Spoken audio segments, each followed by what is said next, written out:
Hello बच्चों, नमस्कार भाई। स्वागत है आप सभी का आपके अपने YouTube channel zero to hero academy में। तो दोस्तों, आज काफ़ी टाइम बाद यार वीडियो अपलोड करने जा रहा हूं और आज हम डिस्कस करने वाले इस वीडियो के अंदर क्लास 10th का बेहद ही इंपॉर्टेंट और बहुत ही शानदार चैप्टर जिसका नाम है दोस्तों ट्रिग्नोमेट्री। और बेटा, ट्रिग्नोमेट्री को हिंदी में बोला जाता है त्रिकोणमिति। यह है अपना चैप्टर नंबर 8।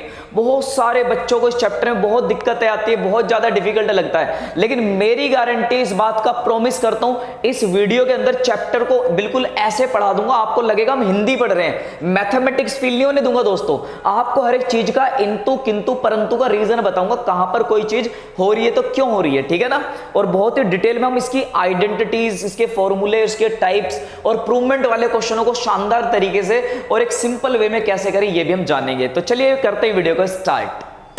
तो दोस्तों, सबसे पहले भी हम बात करेंगे इस चैप्टर के नाम पर, जिसका नाम है ट्रिग्नोमेट्री। कि आखिर सर ट्रिग्नोमेट्री का मतलब क्या है, भावार्थ क्या है, वो तो समझाओ। तो बेटा, ट्रिग्नोमेट्री जो है वो 3 शब्दों से मिलकर के बना है। कौन कौन से 3 शब्द है? पहला शब्द है ट्राई, दूसरा शब्द है गोन और तीसरा शब्द है मैट्री। ट्राई, गोन और मैट्री के कॉम्बिनेशन से बना है ट्रिग्नोमेट्री। और बेटे, जो बीच में जो ओ आ रहा है ना, गोन के बाद वाला ओ, ये फालतू में आ रहा है, जस्ट जोड़ने के लिए, कनेक्टर का काम कर रहा है, उस ओ की कोई जरूरत नहीं है। तो ये 3 शब्दों से मिलकर बना है ट्राई, गोन और मैट्री। बेटा, ट्राई का मतलब होता है 3 और गोन का मतलब होता है साइड और मैट्री मतलब होता है मेजरमेंट, यानी कि 3 साइड का मेजरमेंट। बेटा, हिंदी में मेजरमेंट का मतलब होता है मापना। मापना मतलब पता लगाना, जानकारी जुटाना, ठीक है ना।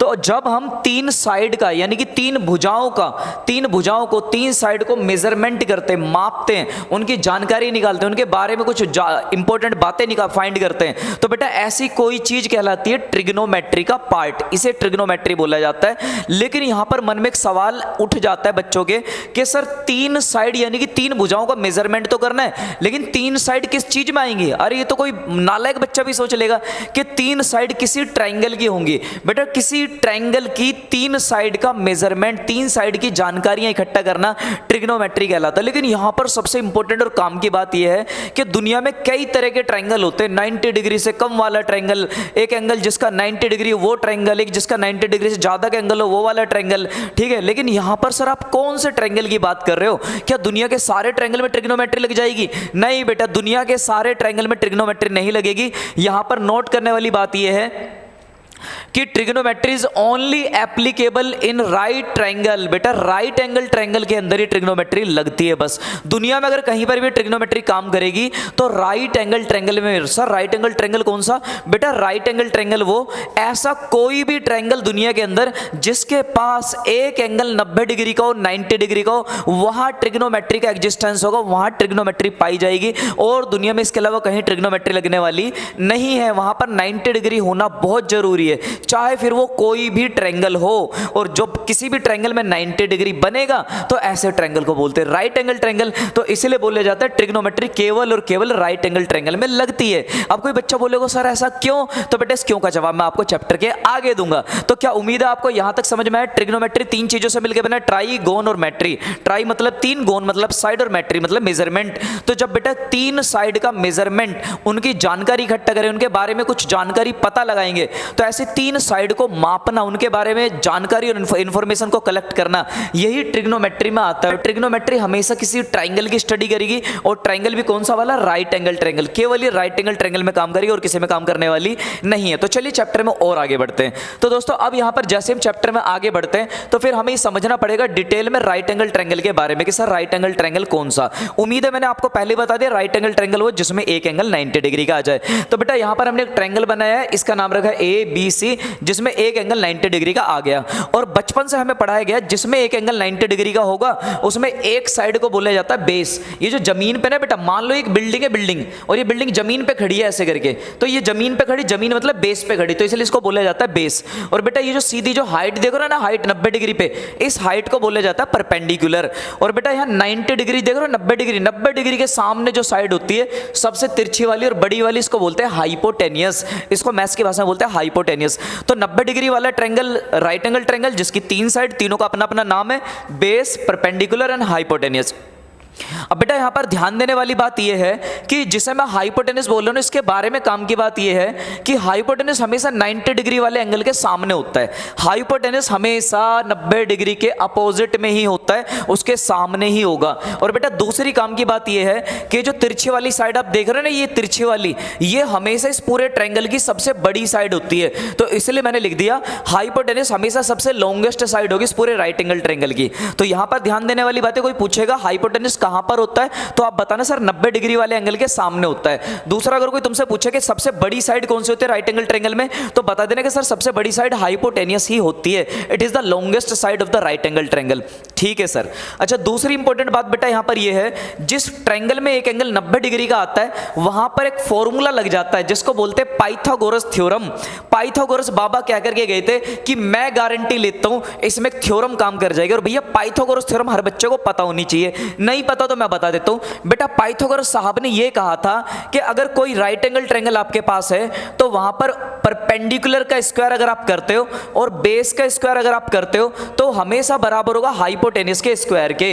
ये फॉर्मूला हमेशा याद कर लेना, परपेंडिकुलर का स्क्वायर प्लस बेस का स्क्वायर बराबर होता है हाइपोटेनस का स्क्वायर।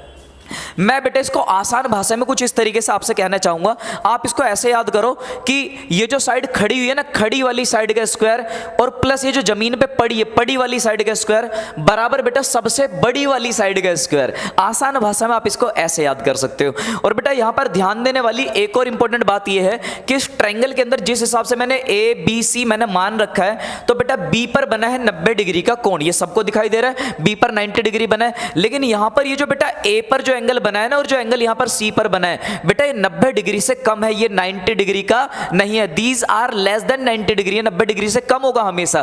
तो जो एंगल 90 डिग्री को छोड़ करके कहीं और बनेगा अंदर की तरफ वो हमेशा 90 से कम होगा। तो इसलिए मैंने लिख दिया ए पर और सी पर बनने वाले एंगल एक्यूट एंगल हैं। एक्यूट मतलब 90 डिग्री से कम है। और बेटा मैंने यहां पर एक बात और बताई बड़ी काम की कि इस ट्रायंगल के तीनों एंगल को अगर आप प्लस करोगे तो 180 डिग्री यानी कि 180 डिग्री आएगा। ये दुनिया के सभी ट्रायंगल का लॉ है। दुनिया के ब्रह्मांड के किसी भी ट्रायंगल को आप ले लो, अंदर के तीनों एंगलों को आप जोड़ के देख लो, हमेशा 180 डिग्री आता है। तो बेटा मैंने भी यही बात यहां पर बोली है। उम्मीद है आपको यहां तक समझ में आया। अब हम आगे चलते हैं, लेकिन बेटा ये इतना आसान नहीं जितना आसान आप समझ रहे हो। बचपन में हमें ऐसा पढ़ाया गया था कि सर ये बेस है और ये परपेंडिकुलर है, लेकिन बेटा जैसे हम सीनियर क्लासेस में आ जाते हैं 10वीं 11वीं 12वीं, तो यहां पर चीजें अलग तरीके से बिहेव करती हैं। एक्चुअली जैसे कि मैंने आपको बताया कि मैं इसको बेस बोलूंगा, इसको परपेंडिकुलर बोलूंगा, लेकिन मेरे भाई ऐसा नहीं है। आप जिसको बेस बोल रहे हो आपको पता होगा वो परपेंडिकुलर भी हो सकता है, और जिसको आप परपेंडिकुलर बोल रहे हो कमाल की बात है वो बेस भी हो सकता है, लेकिन हाइपोटेनस हाइपोटेनस ही रहेगा। कहोगे सर कैसी बहकी बहकी बातें कर रहे हो, बेस को परपेंडिकुलर परपेंडिकुलर को बेस, ऐसे कैसे हो सकता है? बेटा ऐसे हो सकता है। आओ इस कंसेप्ट को मैं आपको आगे समझाता हूं। अब मान के चलो मेरे प्यारे प्यारे बच्चों, अगर मान लो आपके पास में एक राइट एंगल ट्रायंगल बना हुआ है, एक राइट एंगल ट्रायंगल बना हुआ है जिसका एक एंगल 90 डिग्री का है। सपोज करो बेटा एक बच्चा यहां पर, एक बच्चा एक स्टूडेंट है लड़का, उस ट्रायंगल को ऐसे देख रहा है, और बेटा दूसरा बच्चा इस पे इधर है, इधर जो इस ट्रायंगल को ऐसे देख रहा है ना। दोनों का नजरिया देखना देखने का। एक बच्चा इस ट्रायंगल के इस बिल्डिंग के इधर खड़ा है, वो इधर से देख रहा है बिल्डिंग को, और दूसरा बच्चा बिल्डिंग पे इधर खड़ा है, वो इधर से बिल्डिंग को देख रहा है। इंपॉर्टेंट बात यहां पर यह है, जो बच्चा इधर से देखेगा उसको पता है क्या लगेगा, उसको ऐसा लगेगा बिल्डिंग सीधी खड़ी है, यूं ऐसे खड़ी है, तो बेटा वो इसको समझेगा परपेंडिकुलर, और जो उसकी नजरों में ये चीज जो हो जाएगी उसे लगेगा ये बेस है बिल्डिंग का। लेकिन जो बच्चा इधर से देख रहा है, इस वाली साइड से देख रहा है, उसको कुछ अलग लगेगा। वो सोचेगा नहीं नहीं बिल्डिंग तो ऐसे खड़ी है, यूं खड़ी है, तो बेटा उसको ये लगेगा कि ये परपेंडिकुलर है, और उसको ये लगेगा कि ये जो चीज है ये इसका बेस है, और हाइपोटेनस अपनी जगह पर रहेगा, उसको लेके कोई झगड़ा नहीं होगा। तो ये जो दो बच्चे इधर उधर दिखाई दे रहे हैं, इनके मन में सवाल आया यार मेरे हिसाब से परपेंडिकुलर ये और बेस ये है, और जो बच्चा इधर इसके हिसाब से परपेंडिकुलर ये और बेस ये है, तो यार ये तो गड़बड़ हो गई। हमने जो बचपन से पढ़ा था कि बेस हमेशा ऐसा होता है, तो इसका मतलब क्या वो गलत पढ़ा था? हाँ वो अधूरा पढ़ा था बेटा, अधूरा। तो बेस और परपेंडिकुलर डिपेंड करता है आप देख किधर से रहे हो, आपके रेफरेंस पे, आपके नजरिए पे डिपेंड करेगा। आप इधर से देखोगे तो ये परपेंडिकुलर है, है। आप अगर इधर से देखोगे तो ये परपेंडिकुलर है। बेटा ये बिल्कुल वैसे ही है जैसे कि मान के चलो कोई कैरम बोर्ड का बोर्ड है, यहां पर एक कैरम बोर्ड का बोर्ड मान लेते, कैरम बोर्ड का बोर्ड है, उस बोर्ड के ऊपर मैंने चौक से पेन से मैंने लिख दिया वहां पर ये नंबर, और जैसे मैंने नंबर लिखा, मान लो एक बच्चा इधर बैठा है सामने और एक बच्चा इधर बैठा है सामने, तो इधर वाले बालक को क्या लगेगा कि ये नंबर तो 6 लिखा है, और जबकि सामने वाले बालक को क्या लगेगा, अरे नहीं नहीं ये 6 नहीं, क्या है 9 है, तो भैया इनके बीच में तो झगड़ा हो जाएगा। ये दोनों अलग अलग क्यों आ रहे हैं? क्योंकि इन दोनों का रेफरेंस अलग अलग है देखने का। पर क्या कोई भी बच्चा इनमें गलत है? नहीं, दोनों बच्चे अपनी अपनी जगह पर सही हैं, लेकिन इनका नजरिया अलग है, इसलिए ऐसी गड़बड़ हो रही है। तो बेटा यहां पर भी ना इन दोनों बच्चों का नजरिया अलग अलग है, तो सर फिर तो हम डिसाइड ही नहीं कर पाएंगे कौन सा बेस और कौन सा परपेंडिकुलर। नहीं बेटा, इस बात का भी एक समाधान है, इसका एक सॉल्यूशन है कि आप कैसे डिसाइड करोगे कौन सा बेस और कौन सा परपेंडिकुलर, इसकी बात माने या इसकी बात माने। तो बेटा इसका समाधान हमने जो निकाला है वो आगे, अब आपको आगे समझना है। तो इसके लिए बेटा हमने क्या करा, अब अगर आपको ये क्लियर करना है, क्लेरिफाई करना है कि सर हम डिसाइड कैसे करेंगे कि परपेंडिकुलर किधर और बेस किधर, तो इसके लिए हमने कंसेप्ट पढ़ना होगा रेफरेंस एंगल। कौन सा कंसेप्ट पढ़ना पड़ेगा? Reference angle. तो बेटा मान के चलो जो बच्चा इधर की साइड से इस ट्रायंगल को ऑब्जर्व कर रहा था और जो बच्चा नीचे से इस ट्रायंगल को ऑब्जर्व कर रहा है, हमने उन दोनों से बोला बेटा झगड़ा खत्म करो, एक काम करो आप दोनों मिलकर के ये डिसाइड कर लो एक बार, है ना, दोनों भाई भाई और लड़ने की जरूरत नहीं, एक बार डिसाइड कर लो कि आप इस ट्रायंगल को या तो दोनों के दोनों इधर की तरफ से ऑब्जर्व करो, अलग अलग जगह से ऑब्जर्व मत करो वरना झगड़ा खत्म ही नहीं होगा। तो झगड़ा खत्म करवाने का समाधान ये है, या तो आप दोनों भाई इधर की तरफ से इस ट्रायंगल को ऑब्जर्व करो, या फिर आप दोनों के दोनों इधर बैठ के इस ट्रायंगल को ऑब्जर्व करो। अब मान के चलो दोनों भाई इधर की तरफ आ गए और इधर से ऑब्जर्व कर रहे हैं, किस एंगल की तरफ से? इस वाले एंगल की तरफ से ऑब्जर्व कर इस ट्रायंगल को, मतलब नीचे यहां पर आ गए दोनों भाई और इस एंगल की तरफ से इस ट्रायंगल को ऑब्जर्व कर रहे हैं, राइट। तो बेटा जब वो इस एंगल की तरफ से यहां से इस ट्रायंगल को ऑब्जर्व करेंगे तो अब इन दोनों के लिए ना जहां से वो दोनों ऑब्जर्व करें इस एंगल को बोलेंगे रेफरेंस एंगल। जहां से वो दोनों इस ट्रायंगल को अब देखेंगे इसको बोलेंगे रेफरेंस एंगल। मान लो दोनों मान गए यहां से देखने के लिए, तो ये रेफरेंस एंगल हो जाएगा कि भाई अब दोनों यहां से देखेंगे और यहां से देखेंगे, तो बेटा जो रेफरेंस एंगल होगा ना उसको हम रिप्रेजेंट करते थीटा से। कौन से एंगल से रिप्रेजेंट करेंगे? थीटा। थीटा बना देंगे, सिंबल थीटा कहलाता है, इससे रिप्रेजेंट करेंगे बेटा एंगल को। ठीक है सर, मान लिया। और बेटा यहां पर ध्यान देने वाली बात है, अगर रेफरेंस एंगल दोनों का यहां पर दोनों का एंगल थीटा है तो थीटा के जस्ट सामने जो साइड होगी उनको अब ऐसा लगेगा बिल्डिंग सीधी खड़ी है, सीधी। तो जो बिल्डिंग में सीधी नजर आएगी बेटा वो इसको मान लेंगे परपेंडिकुलर, और बेटा ये जो नीचे वाली साइड है वो उनके लिए बन जाएगी बेस, और हाइपोटेन्यूस अपनी जगह पर रहेगा। अब यहां पर समझने वाली बात ये भी है बेटा, क्योंकि थीटा के सामने ये वाली साइड आ रही है, परपेंडिकुलर इसके सामने, तो अपोजिट में, इसके अपोजिट में, तो इसलिए इसको अपोजिट भी बोला जाता है, इसको ऑपोजिट भी बोला जाता है। और बेटा ये वाला जो बेस है ना, बेस इस थीटा के जस्ट नीचे, थीटा के जस्ट नीचे इसके टच में चल रहा है, इसके टच में, थीटा इसके ऊपर आराम कर रहा है बैठ करके, तो क्योंकि ये इसके टच में चले इसको बोलते हैं एडजेसेंट। तो थीटा जिससे चिपक के चलेगा उसको एडजेसेंट बोलेंगे, और थीटा के सामने जो होगा उसको अपोजिट भी बोल सकते हैं, और थीटा के जो ऊपर होता है उसको हम एडजेसेंट नहीं बोलेंगे, उसको हम बोलेंगे हाइपोटेनियस। उम्मीद है आपको यहां तक समझ में आया होगा। अब आपके मन में सवाल आ रहा होगा कि सर अगर दोनों भाई मान लो यहां से देख रहे होते इस ट्रायंगल को तो क्या होता? तो उम्मीद है आपको यह भी समझ में आ जाएगा कि अगर दोनों भाई यहां से देखते तो बेटा रेफरेंस एंगल यहां होता और इसको हम थीटा मान लेते, और इनको लगता बिल्डिंग ऐसे सीधी खड़ी है तो ये परपेंडिकुलर हो जाता, और बेटा ये हो जाता बेस, और ये हाइपोटेन्यूस अपनी जगह पर, वो हिलने वाला नहीं है। अब उम्मीद है आपको यहां तक समझ में आ गया। तो बेटा एक बात और बड़ी गौर करने वाली बात है और बड़ी काम की बात है, अगर मैंने इसके एक एंगल को थीटा मान लिया, अगर मैंने इसके एक एंगल को क्या मान लिया? थीटा मान लिया, और ये वाला एंगल पहले से 90 डिग्री का है, तो हर बच्चे को बताना चाहूंगा यहां पे जो एंगल बनेगा बेटा, इस जगह जो एंगल बनेगा ये वाला एंगल 90 डिग्री माइनस थीटा का होगा। 90 डिग्री माइनस थीटा का होगा। सर ये कैसे आ गया 90 माइनस थीटा? बेटा बहुत आसान है, इसको समझाने के लिए कंसेप्ट बताता हूं, आप जरा थोड़े से आगे आ जाओ। देखो अगर मान लो मैंने आपके सामने एक राइट एंगल ट्रायंगल बनाया ABC, और मैं आपसे ये बोलता हूं बेटा ये वाला एंगल है 90 डिग्री का और ये वाला एंगल है 30 डिग्री का, आपको क्या करना है? ये बचा हुआ एंगल A बताना है कितने डिग्री का होगा। तो हर बच्चा क्या करेगा? सर बहुत सिंपल है, 90 में 30 जोड़ा कितना बनेगा? 120, और बेटा 120 और तीनों को जोड़ के कितना आता है? 180। तो ये 120 180 से कितना कम है सर? 60 कम है। तो इसका मतलब बेटा ये वाला एंगल 60 डिग्री का होना चाहिए। हाँ सर होना चाहिए, पर मैं कह रहा हूं आपने ना बहुत लॉन्ग तरीके से इसको फाइंड किया, एक शॉर्ट तरीका भी इसे निकाल लेगा। आप बेटा ऐसा भी तो सोच सकते हो कि सीधा सीधा 90 में से ये वाला 30 घटा दो, 90 से ये वाला 30 बराबर वाला, 90 से 30 गए तो डायरेक्ट ही आ गया 60 डिग्री। कितना आसान है। अब मान लो आप सेकंड वाले पे आ जाओ, सेकंड वाला ट्रायंगल ये वाला है हमारे पास में। बेटा यहां पर मान लो ये एंगल 90 का और ये वाला 50 का है। मैं आपसे बोलूं बताओ बचा हुआ एंगल पी एंगल कितने डिग्री का है? तो बच्चे क्या करेंगे सर 90 और 50 ये हो जाएगा 140। और बेटा 140 डिग्री अगर देखा जाए तो 180 से कितना कम है? 40 कम है। तो आपके हिसाब से एंगल 40 डिग्री का आएगा। पर मैं करूं शॉर्टकट तरीका फॉलो करो। आप ऐसा भी तो सोच सकते हो 90 में से 50 घटा दो, डायरेक्ट ही 40 आ गया, क्यों इतनी दूर जाना? हाँ सर ये बात तो सही कह रहे हो। अब बेटा ऐसे दिमाग लगाओ, अगर मान लो मेरे पास एक ट्रायंगल है XYZ, इसमें ये एंगल 90 डिग्री का है और यहां वाले को मैंने थीटा मान लिया, थीटा, यहां वाले एंगल को मैंने थीटा मान लिया, तो सोचो ऊपर वाला एंगल कितना आएगा? सर ये तो बहुत सिंपल है सर, इस वाले में से इसको घटा दो, इस वाले में से इसको घटा दो तो ये आ जाता है। हाँ बिल्कुल, जैसे मैंने इसमें से इसको घटाया था तो ऐसे ही ये वाला एंगल हो जाएगा 90 डिग्री माइनस थीटा। और यही बात तो मैंने आपको यहां पर समझाई है बेटा कि अगर एक एंगल थीटा तो बचा हुआ एंगल कितना हो जाता है? 90 माइनस थीटा। उम्मीद है आपको यहां तक बहुत अच्छे से समझ में आ गया होगा।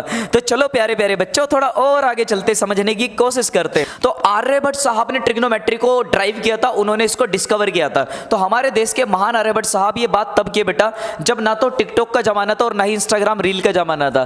तो बच्चे के पास एक ही ऑप्शन था, पढ़ना, है ना, और पढ़ना और कुछ पढ़ाना, कुछ बनाना। तो उस टाइम के लोग बहुत ज्यादा सोचते थे, बहुत ज्यादा।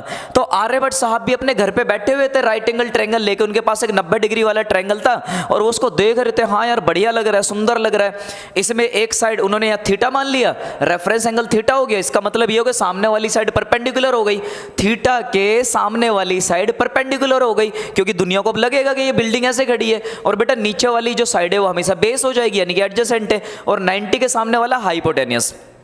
ठीक है, आर्यभट्ट साहब ने यहां पर ये दिमाग लगाया और एक काम करते हैं इस ट्रायंगल के अंदर, इसकी जो 3 साइड है ना, 3 साइड, इनको आपस में डिवाइड करके देखते हैं क्या होने वाला, इनको आपस में भाग करके देखते हैं। तो यार आर्यभट्ट साहब ने क्या करा, कभी परपेंडिकुलर को डिवाइड कर दिया बेस से, कभी बेस को परपेंडिकुलर से कर दिया, कभी परपेंडिकुलर को हाइपोटेनस से कर दिया, कभी हाइपोटेनस को बेस से कर दिया। बस इनको ऐसे आपस में डिवाइड कर दिया उन्होंने, और डिवाइड करने के बाद में जो चीज उनके सामने निकल के आई उन्होंने उसको नाम दे दिया ट्रिग्नोमेट्रिक रेशियोज। और उन्होंने बोला 6 ट्रिग्नोमेट्रिक, मतलब ये 6 निकल करके आए। 6 क्यों आएंगे सर, वो दिखाओ जरा बेटा, इसलिए 6 आएंगे।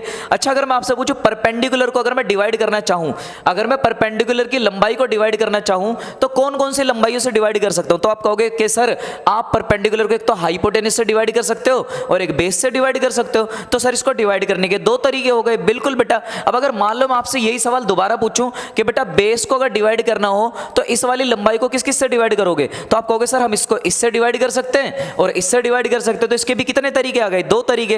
टोटल तरीके कितने हो गए? 4। अब अगर मान लो मैं किसी बच्चे से बोलूं बेटा हाइपोटेनस को डिवाइड करना है तो किससे करोगे? तो या तो आप परपेंडिकुलर से करोगे या बेस की लंबाई से कर दोगे। तो बेटा यहां भी डिवाइड करने के 2 तरीके, टोटल तरीके कितने हो गए? 6 तरीके। तो हमने देखा ट्रायंगल की साइड को 6 तरीकों से आपस में डिवाइड किया जा सकता है। और इसी चीज को आगे चल के आर्यभट्ट साहब ने बोल दिया 6 ट्रिग्नोमेट्रिक रेशियो। रेशियो मतलब डिवीजन, डिवाइड करके बनाया गया इनको। ओ सर ये कहानी, हाँ बेटा।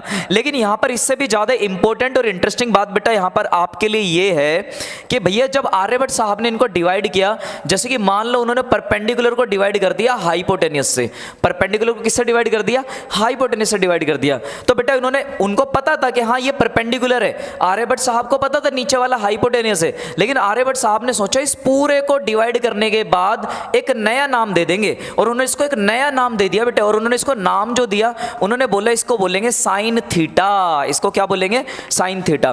बेटा जब उन्होंने परपेंडिकुलर को डिवाइड करा हाइपोटेनस की लंबाई से तो उन्होंने इसको एक नया नाम दे दिया, उन्होंने बोल दिया इस रेशियो को हम बोलेंगे साइन थीटा।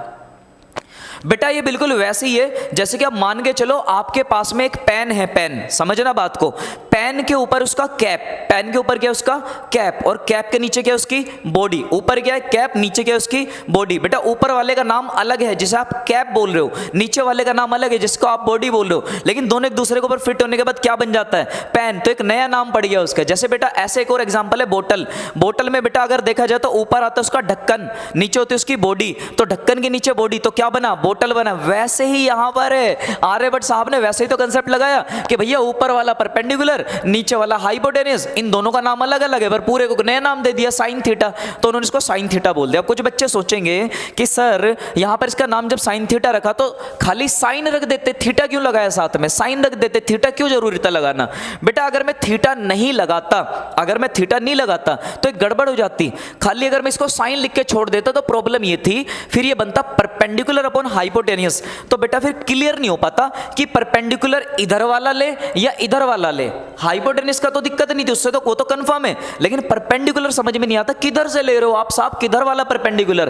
तो थीटा लगाने से कंफर्म हो जाता है कि अगर थीटा इधर है तो मतलब आप इस वाले परपेंडिकुलर की बात कर रहे हो, इसलिए थीटा दिखाना बहुत जरूरी है। अब बेटा यहां पर पहला रेशियो तो तैयार हो गया, लेकिन आर्यभट्ट ने डिवाइड कितनी बार किया होगा, 6 बार किया होगा। तो दूसरा डिवीजन उन्होंने कुछ ऐसे किया, उन्होंने सोचा अभी तो हमने परपेंडिकुलर को हाइपोटेन्यूस से कर दिया, फिर उन्होंने बेस को किया हाइपोटेन्यूस से डिवाइड। तो बेटा उनके पास एक नया रेशियो आ गया, बेस अपॉन हाइपोटेन्यूस। लेकिन उन्हें पता है कि भैया ऊपर वाले का नाम बेस, नीचे वाले का नाम हाइपोटेन्यूस, तो इस पूरे को उन्होंने एक नया नाम दे दिया। उन्होंने बोला कि चलो हम आज से इसको बोलेंगे कोसाइन थीटा। बेटा पहले वाले का नाम था साइन, दूसरे का नाम है कोसाइन थीटा, ठीक है ना, इस तरीके से आपको याद करना है। फिर आर्यभट्ट साहब ने और सोचा कि यार हम तो इसको भी इससे डिवाइड कर सकते हैं, परपेंडिकुलर को बेस से, तो लगे हाथ उन्होंने क्या करा, परपेंडिकुलर को बेस से डिवाइड कर दिया। और बेटा डिवाइड करने के बाद जो बना उन्होंने इसको एक नया नाम दे दिया और इसको उन्होंने बोला टेंजेंट थीटा। क्या नाम दिया उन्होंने, टेंजेंट थीटा का। तो बेटा पहला रेशियो जो बना उन्होंने बोल दिया साइन थीटा, दूसरा कोसाइन थीटा और तीसरा टेंजेंट थीटा। फिर बाद में उन्होंने क्या करा, बाद में उन्होंने सोचा तीन तो ये बन ही गए, बाकी तीन निकालने के लिए दिमाग क्यों लगाएं, इन्हीं का उल्टा कर देते, इन्हीं को पलट देंगे तो बाकी के तीन बन जाएंगे। तो बेटा पहले वाले का उल्टा कर दिया गया, दूसरे का उल्टा करा, तीसरे का उल्टा करा। सर पहले का उल्टा करके क्या बनेगा, बेटा पहला वाला चल रहा है हमारे पास में कितना, पी अपॉन में एच। अगर मान लो बच्चों अगर मैं पी अपॉन एच का उल्टा करता हूं तो ये बनेगा एच अपॉन में पी, तो हाँ सर यही बनेगा। और बेटा इसको उन्होंने एक नया नाम दे दिया। हाँ वैसे तो ये साइन थीटा है पर पलटने के बाद इसका नाम बदल गया और इसका नाम उन्होंने रख दिया कोसिकेंट थीटा। बेटा इसका नाम रखा कोसिकेंट थीटा, कोसिकेंट थीटा। ऐसे उन्होंने सोचा दूसरे वाले का भी उल्टा कर देते हैं यार, तो जैसे दूसरे वाले का उल्टा करा बेटा तो उन्होंने इसका एक नया नाम रख दिया, इसका नाम उन्होंने रख दिया सीकेंट थीटा, इसको बोला प्यार से सीकेंट थीटा। ओ सर समझ गए। और बेटा इसी तरीके से उन्होंने आखिरी वाले को उल्टा कर दिया तो ये बन गया बेस अपॉन परपेंडिकुलर और उन्होंने इसका जो नाम रखा उन्होंने इसका नाम रख दिया कोटेंजेंट, कोटेंजेंट थीटा। बेटा ऐसे पढ़ेंगे इसको कोटेंजेंट थीटा, कोटेंजेंट थीटा बनेगा। उम्मीद है आपको समझ में आ गया होगा। तो आर्यभट्ट साहब ने राइट एंगल ट्रायंगल की तीन साइड को आपस में डिवाइड कर दिया और डिवाइड करने के बाद 6 पॉसिबिलिटी निकल करके आ गई और बेटा इन 6 पॉसिबिलिटी को अलग अलग नाम दे दिया गया, sine theta, cosine theta, tangent theta, cosecant theta, secant theta, cotangent theta. और बेटा थीटा इसलिए जरूरी था ताकि ये पता चल सके आप देख किधर से रहे हो, आपका रेफरेंस एंगल किधर है राइट एंगल ट्रायंगल को देखने के लिए, इसलिए साथ में थीटा भी लगा दिया। ठीक है। अच्छा दूसरी इंपॉर्टेंट बात यहां पर यह है कि बेटा मैंने इनके ऊपर जो सर्कल बना रखे ना, सर्कल जैसे जो बना रखे हैं ये खाली ऐसे ही बना दिया, आपको नहीं बनाने, आपको तो नॉर्मली ऐसा लिख देना सीधा सीधा। अब देखो इसी चीज को मैंने आगे और अच्छे तरीके से लिख रखा है, यहां पर आगे समझा रखा है मैंने, यही तो समझा है। यहां पर 6 ट्रिग्नोमेट्री के रेशियो होते हैं हमारे पास में, कौन कौन से होते हैं sir, sine theta, cosine theta, tangent theta, cosecant theta, secant theta और कोट थीटा। लेकिन जब आर्यभट्ट साहब ने 6 रेशियो बना दिए तो फिर आगे चल के इंसानों को ना कैलकुलेशन करने में दिक्कत आने लगी।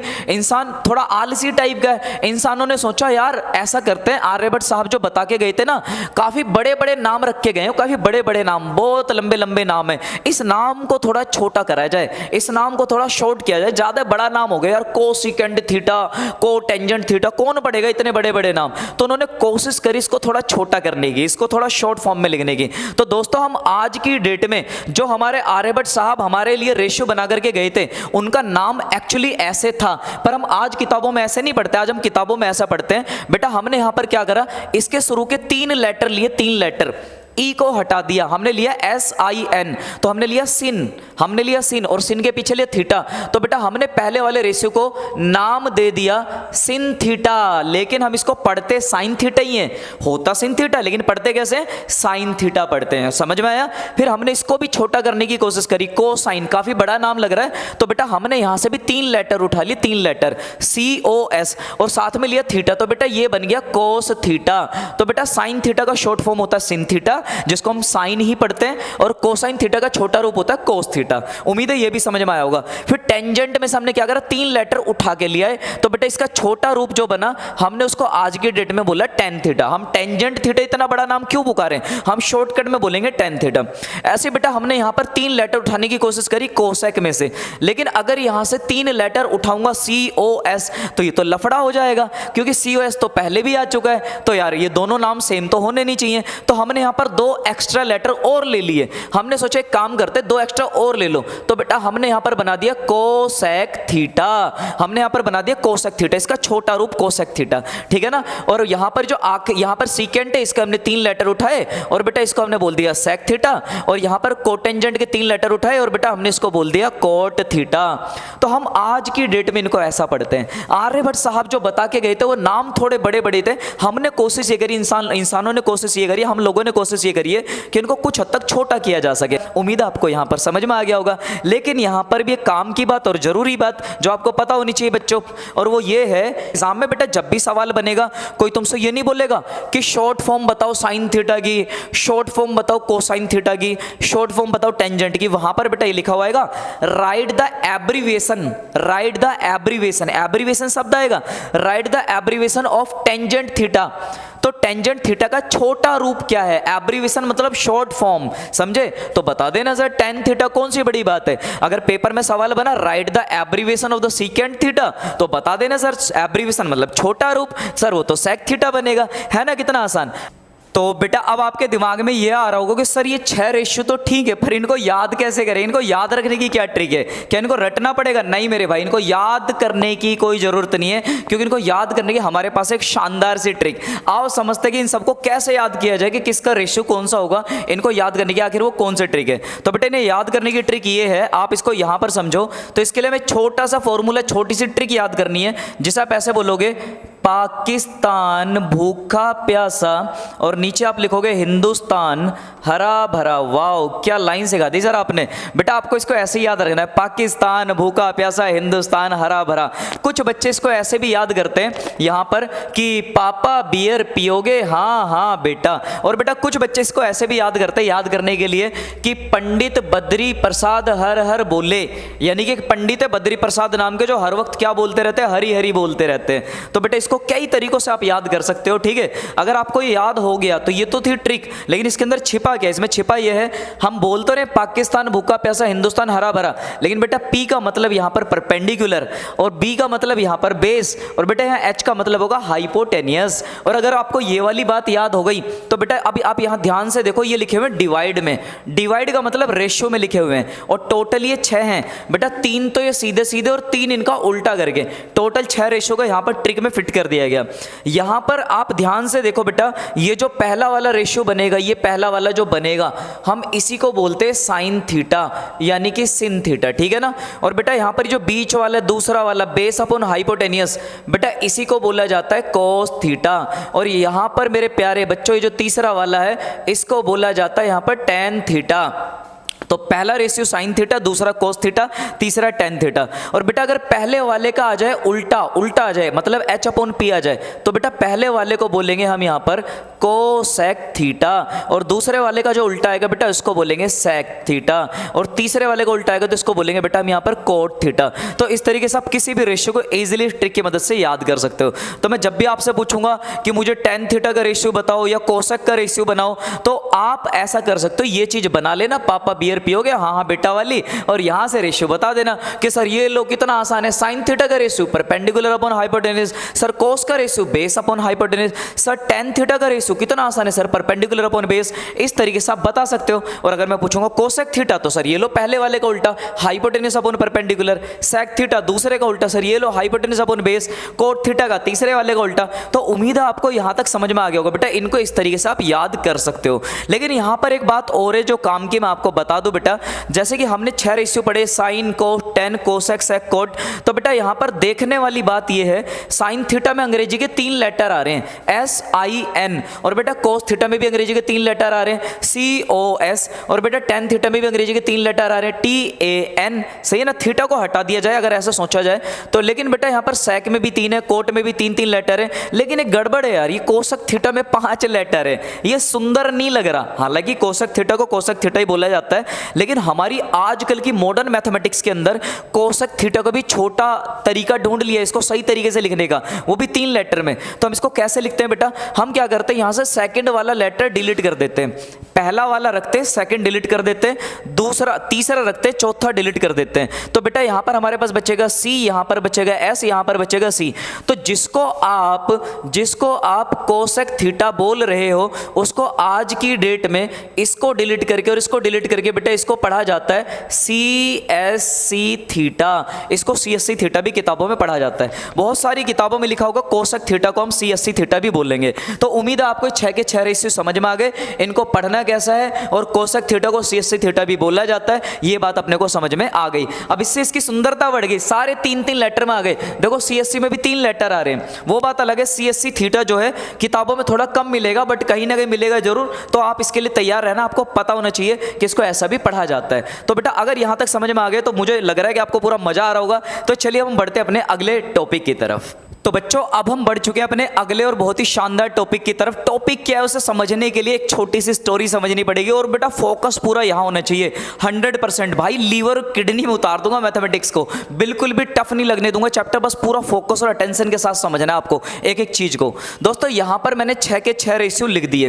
पहला वाला sine theta, cos theta, tan theta, cosec theta, sec theta, cot theta. अभी अभी बताया था कोसेक थीटा को चाहो तो CSC थीटा भी लिख सकते हो। उम्मीद है यहां तक की बातें सारी क्लियर हो गई थी। बेटा यहां पर देखने वाली और ऑब्जर्व करने वाली बात समझना, फॉर्मूला की तरफ बढ़ रहे हैं अब हम। तो आप ध्यान से देखना एक बात यहां पर कि यार साइन थीटा जो लिखा हुआ है ना, साइन थीटा P/H, उसका उल्टा है H/P, जो कि किसके पास है, कोसेक थीटा के पास। मतलब साइन थीटा का जो रेशियो है उसी को पलटने पर जो रेशियो बन रहा है किसका बन रहा है, कोसेक थीटा। तो बेटा हम ये बोलेंगे साइन थीटा का उल्टा कौन है, कोसेक थीटा। या फिर ऐसा भी तो कह सकते हैं कि सर अगर साइन का उल्टा कोसेक है तो कोसेक का उल्टा फिर साइन है, एक ही तो बात है। आप साइन का उल्टा करके कोसेक लाओ या कोसेक का उल्टा करके साइन लाओ, बातें की है बिल्कुल, ये ऑब्जर्व करने वाली बात है। और बेटा दूसरी बात यहां पर ये है, कोस थीटा का उल्टा B/H, और इसका उल्टा सोचो H/B कहां पर है यार, सेक थीटा के पास है। तो इसीलिए कहा जाता है बेटा कि कोस थीटा का उल्टा कौन होता है, सेक थीटा, या फिर ये कह लो सेक थीटा का उल्टा कौन है, कोस थीटा। ये बात आपको अच्छे से मालूम होनी चाहिए। और बेटा तीसरी बात काम की, ऐसे टेन थीटा में लिखा P/B, लेकिन यहां लिख रहा है B/P, इसका मतलब टेन थीटा का उल्टा करने पर कौन आता है, कोट। और सर कोट का उल्टा करने पे, बेटा कोट का उल्टा करने पे आता है टेन। तो ये बात समझ में आ रही है कि यहां से बड़ी गहरी बात है जो हम ऑब्जर्व कर पा रहे हैं कि साइन थीटा का उल्टा करने पर कोसेक थीटा आ रहा है, और कोसेक थीटा को पलटने पे साइन थीटा आ रहा है। ऐसे कोस थीटा का उल्टा करने पे सेक थीटा आ रहा है, और सेक थीटा का उल्टा करने पे कोस थीटा आ रहा है। और बेटा टेन थीटा का उल्टा करने पे कोट थीटा आ रहा है, और कोट थीटा का उल्टा करने पे टेन थीटा आ रहा है। ठीक है ना। तो क्योंकि इस तरीके से आ रहा है तो इसीलिए बेटा मैं इस बात को ऐसा भी लिख सकता हूं, ऐसा भी लिख सकता हूं कि साइन थीटा जो है इसको उल्टा करने पर कौन बन रहा है, कोसेक थीटा। ध्यान से समझना, अभी मैंने किया नहीं है, अभी से मैंने लिखा है कि साइन थीटा का उल्टा करने पर कोसेक थीटा आ रहा है। तो बेटा मैथ्स में पता कभी भी जब उल्टा लिखना होता है, उल्टा किसी चीज का उल्टा कैसे करते हैं, 1 के नीचे लिखकर, 1 के नीचे। कहोगे सर ऐसे कैसे, बताओ जरा। मान लो बच्चों अगर मैं आपसे पूछूं कि बेटा 5 का उल्टा कितना होगा, 5 का उल्टा बताओ, तो बच्चों कैसे बताओगे 5 का उल्टा। सर उल्टा करने के लिए इसके नीचे कुछ होना भी तो चाहिए, बिल्कुल इसके नीचे कुछ नहीं है ना, तो बेटा इसके नीचे मान लो 1, तो 5 के नीचे 1 मानोगे, इसका उल्टा कर दो तो 1/5 आ जाएगा। तो बोलो 5 का उल्टा कितना बना, 1/5। बिल्कुल ऐसे ही तो पूछा जा रहा है आपसे। मान लो बच्चों अगर मैंने पूछा आपसे 3 का उल्टा बताओ, 3 का उल्टा, तो क्या बताओगे सर 3 का उल्टा 1/3, इसका उल्टा कर दो 1 मान के, सर 1/3 हो जाएगा। बिल्कुल बच्चों यही तो पूछ रहा हूं मैं आपसे। तो बेटा मैंने बोला साइन थीटा का उल्टा कोसेक थीटा होता है, साइन थीटा का उल्टा। तो बेटा किसी चीज का उल्टा करने के लिए क्या करते हैं, 1 के नीचे लिखना है। तो साइन थीटा का उल्टा, जैसे 5 का उल्टा 1/5, साइन थीटा का उल्टा 1/sin थीटा। तो बेटा हम यहां पर लिखते हैं कि 1/sin थीटा बराबर आ जाएगा किसके, कोसेक थीटा के बराबर आएगा। अगर साइन थीटा का उल्टा कर दिया जाए तो बच्चों ये कोसेक थीटा के बराबर आ जाता है। ओ हाँ सर सही कह रहे हो एकदम।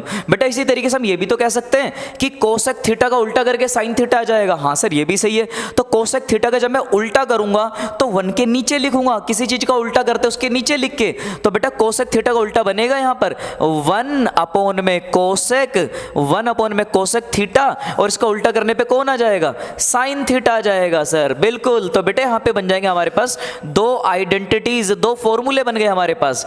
हमने क्या सीखा कि सर साइन का उल्टा करोगे तो सर कोसेक थीटा आ जाएगा, सर कोसेक थीटा का उल्टा करोगे तो सर साइन आ जाएगा। और उल्टा करने के लिए किसके नीचे लिखते हैं, 1 के नीचे। दो फॉर्मूले बन गए, रटने की जरूरत नहीं है बेटा यहाँ पर बिल्कुल भी, ठीक है। अब इसी तरीके से दो फॉर्मूले और समझ लेते हैं। इन दो फॉर्मूलों को आप नोट कर लेना, तब तक के लिए मैं इनको साइड में कर देता हूं। चलिए भाई इनको इधर लगा देते हैं। अब बेटा मान के चलो किसी बच्चे को ये पता चले कि सर ऐसे तो कोस थीटा का उल्टा करके सेक थीटा भी आ रहा है। हाँ भाई ये भी बात सही है, कोस का उल्टा करके सेक आ रहा है, तो सर इसको लिखेंगे कैसे, तो बेटा इसको ऐसे लिखेंगे, कोस का उल्टा बोले तो 1 अपॉन कोस थीटा, और किसके बराबर आ रहा है सर, सेक थीटा के बराबर आ रहा है। ओ सर हाँ सही कह रहे हो बिल्कुल। तो बेटा देखो यहां पर एक और फॉर्मूला बन गया। या फिर आप इस बात को ऐसा भी कह सकते हो, या फिर आप ऐसा भी कह सकते हो कि सर ऐसे तो आप सेक थीटा का उल्टा कर लो, आप सेक थीटा का उल्टा कर लो, ये हो गया उल्टा, किसके बराबर आ जाएगा, कोस थीटा के बराबर आ जाएगा। तो बच्चों इस तरीके से हमने देखा कि यहां से भी दो आइडेंटिटीज, दो फॉर्मूले बने। तो बेटा ये दो फॉर्मूले भी आपको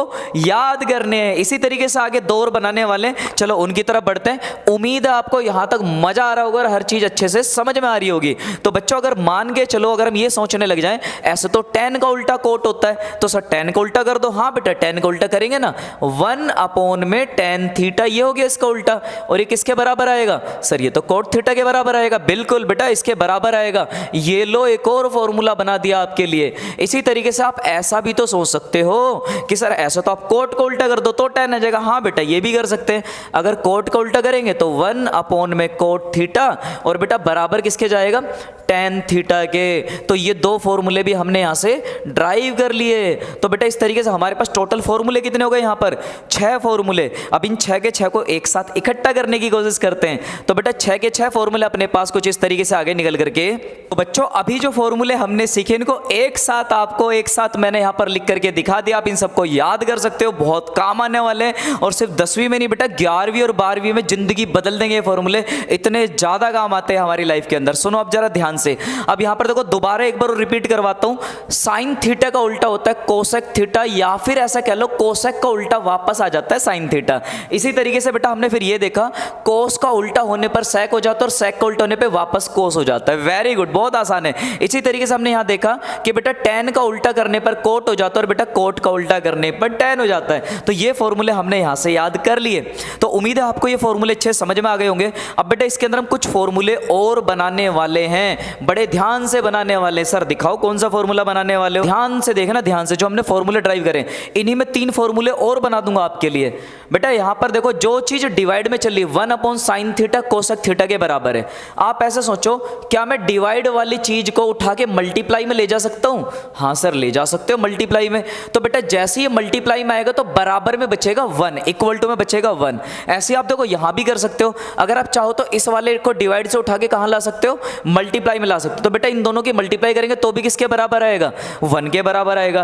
तो इससे हमने ये सीखा कि साइन थीटा जब कोसेक थीटा की मल्टीप्लाई में जाएगा, या कोसेक थीटा साइन थीटा की मल्टीप्लाई में जाएगा, तो आंसर हमेशा किसके बराबर होता है, 1 के बराबर होता है। तो एक फॉर्मूला और प्रूव कर लिया। तो बेटा अगला फॉर्मूला जो हमने प्रूव करा वो ये है कि सर कभी भी आप साइन थीटा की मल्टीप्लाई करोगे किसके साथ, कोसेक थीटा के साथ, क्योंकि एक दूसरे के अपोजिट होते हैं, अपोजिट उल्टे होते हैं। इसके साथ मल्टीप्लाई करोगे तो सर आंसर हमेशा कितना आएगा, 1 आएगा। ये हमने ड्राइव कर लिया बेटा एक और फॉर्मूला, इसका आंसर हमेशा 1 के बराबर जाएगा। अब मल्टीप्लाई में आप इन्हें आगे पीछे लिखो, कोई दिक्कत वाली बात नहीं, आखिर है तो मल्टीप्लाई में ना।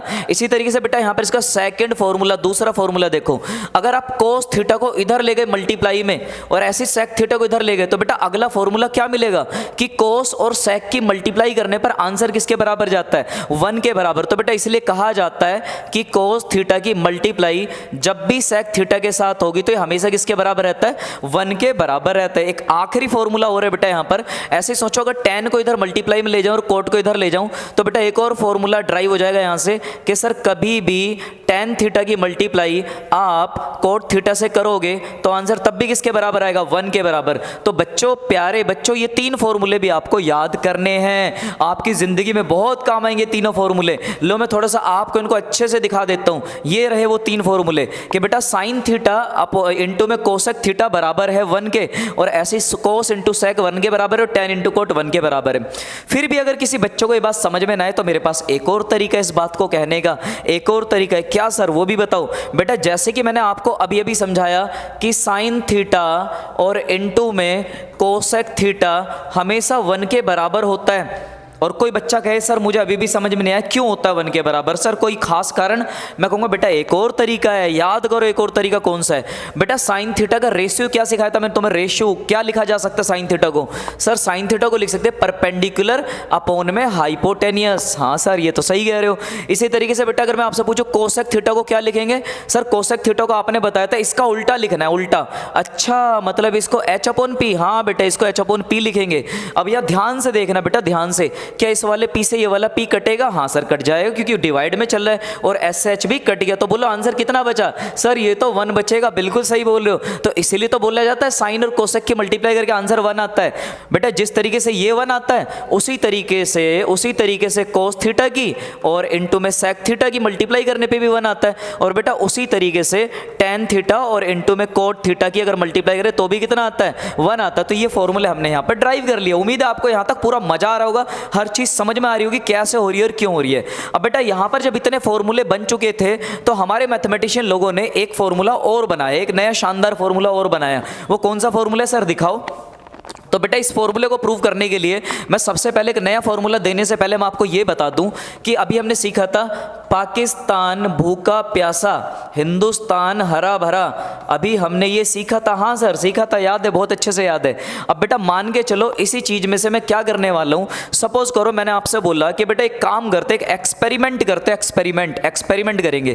क्या करेंगे सर, बेटा मेरा मन ऐसा कर रहा है कि मैं साइन थीटा को डिवाइड करूं कोस थीटा के साथ। मेरा ऐसा मन कर रहा है कि साइन थीटा को इससे डिवाइड करूं, कोस थीटा के साथ डिवाइड करूं। ठीक है सर कर रहा है तो कर ही लो डिवाइड। बेटा साइन थीटा का रेशियो बताएगा कोई बच्चा कितना होता है, हाँ सर ये तो लिखा पहला वाला साइन थीटा का रेशियो कितना बना बेटा बताओ। तो सर साइन थीटा का रेशियो तो बनेगा पी अपॉन में एच, बिल्कुल बच्चों यही बनेगा। ऐसे इसके डिवाइड में आ जाओ, डिवाइड में नीचे आ जाओ। बेटा यहाँ पर कोस थीटा का रेशियो कितना बनेगा, सर कोस का तो ये रहा सेकंड वाला बी अपॉन में एच। हाँ बच्चों तो यहाँ पर आप लिखोगे बी अपॉन में एच। क्या कुछ कट रहा है बेटा दोनों में से, ऊपर और नीचे से कुछ कैंसिल हो रहा है क्या, हाँ सर कैंसिल तो हो रहा है, दिख तो रहा है सर। एच से एच काट दो सर, हाँ बिल्कुल ये कटेगा। तो कितना बचा बच्चों, ये बचेगा पी अपॉन में बी।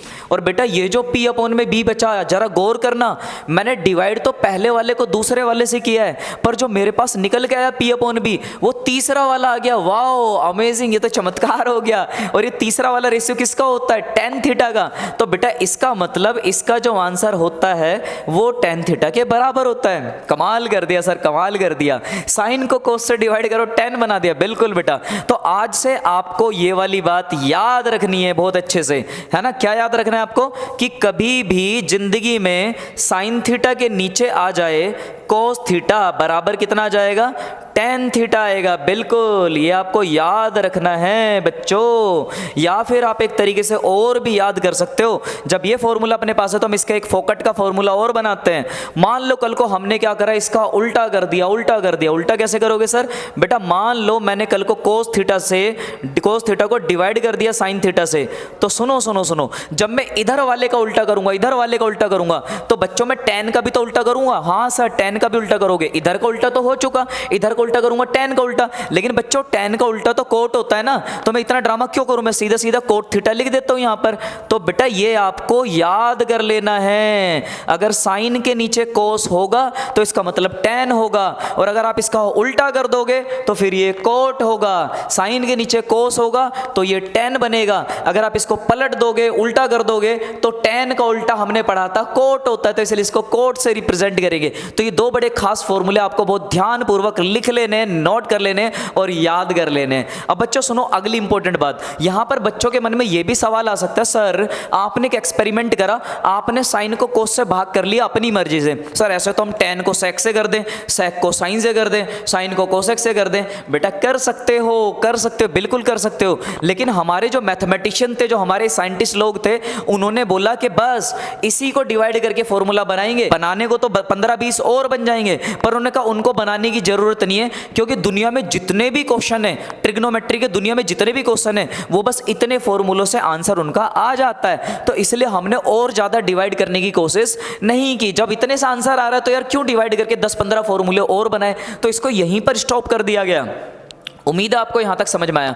तो बच्चों हमने यहां पर क्या क्या पढ़ा, सर हमने यहां पर यह पढ़ा कि सर साइन थीटा की मल्टीप्लाई कभी भी आप अगर कोसेक थीटा के साथ करोगे तो सर ये 1 हो जाएगा। ऐसे सर कोस थीटा की मल्टीप्लाई आप कभी भी सेक थीटा के साथ करोगे तो सर ये भी 1 हो जाएगा। ऐसे सर कभी भी आप टेन थीटा की मल्टीप्लाई कोट थीटा के साथ करोगे तो सर ये भी कितना हो जाएगा, 1 हो जाएगा। और लगे हाथ सर हमने 2 फॉर्मूले और एक्स्ट्रा में पढ़े अलग से कि सर अगर कभी भी हम साइन थीटा को डिवाइड करते हैं कोस थीटा से तो दुनिया बोलेगी देखो साहब टेन थीटा जा रहा है, और अगर कभी भी इसका उल्टा हो जाए सर कोस थीटा को डिवाइड कर दिया जाए साइन थीटा से तो दुनिया बोलेगी देखो साहब कोट थीटा जा रहा है। तो ये फॉर्मूले भी हमने इसमें सीखे। तो उम्मीद है आपको यहां तक बहुत अच्छे से समझ में आ गया होगा, और बाकी पिछले वाले फॉर्मूले सारे के सारे आपको नोट कर लेने और हर फॉर्मूला अच्छे से समझना है। तो बेटा अब हम चैप्टर की एंडिंग की तरफ बढ़ रहे हैं और अब आते हैं हमारे आखिरी फॉर्मूले, उनकी तरफ रुक करते हैं। तो यहां तक आप सभी अच्छे से नोट कर लो।